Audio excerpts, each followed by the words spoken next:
ប្លែកណាស់ម្ចាស់សត្រីតយ៉ានីឬស៊ូស៊ីថៃហោរបស់ចិនបុរាណប្រើមាត់ភីលៀងសម្អាតតំបន់ពិសេសក្រោយបន្ទោបងរួចជំនួសបំពង់ទឹកហើយបានអ្នកណាប្រើមាត់ផ្លុំទឹកមិនត្រូវប្រតិយនឹងត្រូវយកទៅដាក់ទោសដោយទះកំភ្លៀង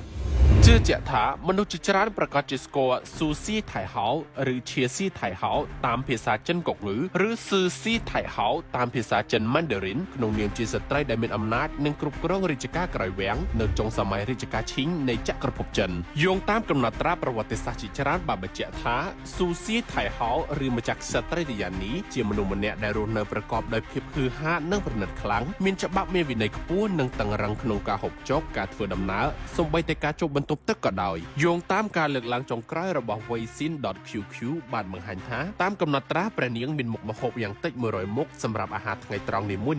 និងអាហារសម្រន់ពេលរសៀលយ៉ាងតិច20ប្រភេទកន្ត្រៃកាត់ក្រចកនិងក្រណាត់គ្របក្រចកដែលព្រះនាងប្រើជាគ្រឿងតុបតែងធ្វើពីមាសនិងប្រាក់ព្រមទាំងវត្ថុលម្អផ្សេងៗគឺមានតម្លៃមិនអាចប៉ាន់ស្មានបានឡើយស៊ូស៊ូថៃហោហូបច្រើនណាស់ក្នុងមួយថ្ងៃដូច្នេះព្រះនាងត្រូវចូលបន្ទប់ទឹកដើម្បីបន្ទោបង់ញឹកញាប់អ្នកបម្រើស្ត្រីត្រូវបានបែងចែកជាពីរក្រុមទី1ជួយស៊ូស៊ូថៃហោផ្លាស់សម្លៀកបំពាក់និងប្រោះក្រដាស់ប្រេងព្រោះមហាក្សត្រយានីមិនចង់ឲ្យសត្វកន្លាតរំខានកំឡុងពេលបន្ទោបង់បន្ទប់ទឹករបស់ស៊ូស៊ូថៃហោមិនមែនជាប្រភេទអង្គុយចុះឡើងទេប៉ុន្តែជាបង្គន់អនាម័យបែបសម័យថ្មីធ្វើពីឈើច័ន្ទក្រអូបដើម្បីបន្សាបក្លិនហើយនៅក្នុងឈើច័ន្ទនោះក៏មានដាក់ម្សៅពិសេសដើម្បីបញ្ចេញក្លិនក្រអូបព្រោះនៅរដូវរងាក្លិនលាមកនិងធុំស្អុយឈ្ងុយក្លិនខ្លាំងចំណែកក្រដាស់អនាម័យក៏ត្រូវតែជាក្រដាស់ពិសេសដែលផលិតសម្រាប់តែនៅក្នុងវាំងតែប៉ុណ្ណោះហើយបន្ទាប់ពីប្រើក្រដាស់រួចនឹងត្រូវប្រើទឹកដើម្បីសម្អាតម្ដងទៀតជាការពិតណាស់នៅសម័យនោះមិនទាន់មានបំពង់បាញ់ទឹកដូចសម័យឥឡូវនេះទេដូច្នេះស៊ូស៊ូថៃហោ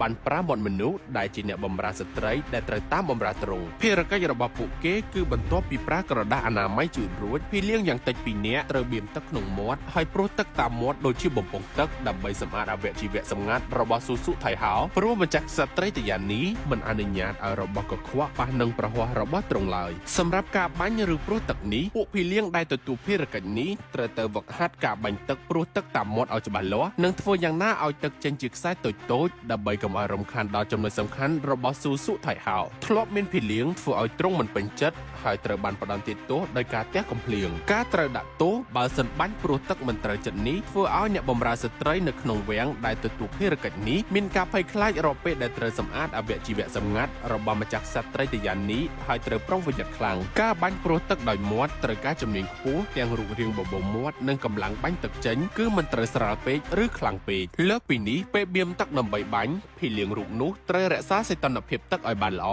ជាពិសេសនៅរដូវរងាបើទឹកត្រជាក់ខ្លាំងពួកគេត្រូវបៀមទឹកទុកជាមុនដើម្បីឲ្យទឹកដែលបាញ់ចេញមកមិនធ្វើឲ្យស៊ូស៊ូថៃហោត្រជាក់ខ្លាំងបន្ទាប់មកត្រូវប្រញាប់ស្លៀកពាក់ឲ្យត្រង់ជាបន្ទាន់ហើយត្រូវដើរតាមបម្រើបន្តភ្លាមៗដោយមិនមានការសម្អាតមាត់ខ្លួនឯងបន្ទាប់ពីការបាញ់ព្រោះទឹកនោះឡើយ